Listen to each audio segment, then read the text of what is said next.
Praise the Lord, praise the Lord, praise the Lord.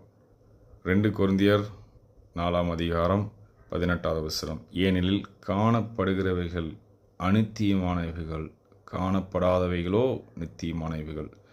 நம்ம இப்போ பார்க்குறோம் இந்த விஷயங்கள் எல்லாமே ஒரு நாளைக்கு அழிந்து போயிடும். இந்த உலகம் கம்ப்ளீட்டாக அழிந்து போயிடும். இயேசு சீக்கிரம் வரப்போகிறார். அவர் நம்மளை பரலோக ராஜ்யத்தில் கூப்பிட்டு போகிறாரு. அங்கே நித்திய வாழ்க்கையாக அங்கே இருக்க போகிறோம். ஒவ்வொரு டெய்லியும் அங்கே நம்மளுடைய வேலையை அங்கே பரலோகத்தில் ஆண்டவரை துதித்து கொண்டே இருக்கிறது தான் அவருடைய வேலை, நம்மளுடைய வேலை. அவரை துதித்து கொண்டே இருக்கிறது தான் நம்மளுடைய வேலை. ஸோ இந்த விஷயத்துக்கு இது புறஜாதி மக்களுக்கும் கிறிஸ்துவர்களுக்கும் எப்படி பொருந்தும்னா, புறஜாதி மக்கள் இயேசுவை ஏற்றுக்கொள்ளணும்னா, இயேசுவை என் உள்ளத்திலே வாரும், என் பாவத்தை மன்னிங்க, நான் உங்களை ஏற்றுக்கொள்கிறேன், நீங்கள் எனக்காக மரித்து உயிர் தெழுந்தீங்க, இந்த பரலோக ராஜ்யத்தின் வாழ்க்கையை எங்களுக்கும் தாங்க.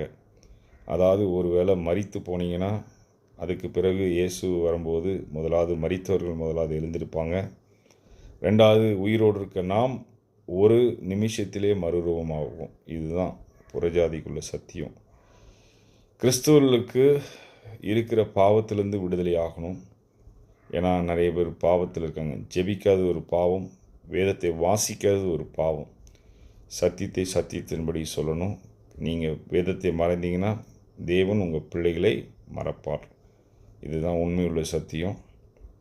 இன்றைக்கி நிறைய பேர் பாவத்திலையும் சாபத்திலையும் கடந்து கிறிஸ்துவ மக்கள் மாட்டிக்கொண்டு இருக்காங்க. அதிலேருந்து விடுதலை ஆகணும்னா ஆண்டவர் நமக்காக சிலுவிலே சாபமானார். அதனால் அவர்கிட்ட நீங்கள் வந்தீங்கன்னா உங்கள் சாபமும் உங்கள் பாவமும் உங்கள் வியாதியும் எல்லாம் சுகமடைகிறதுக்கு அவர் மாற்ற வல்லவராக இருக்கிறார். ஆனால் அவரை விசுவாசிக்கணும், அவரை பின்பற்றணும்.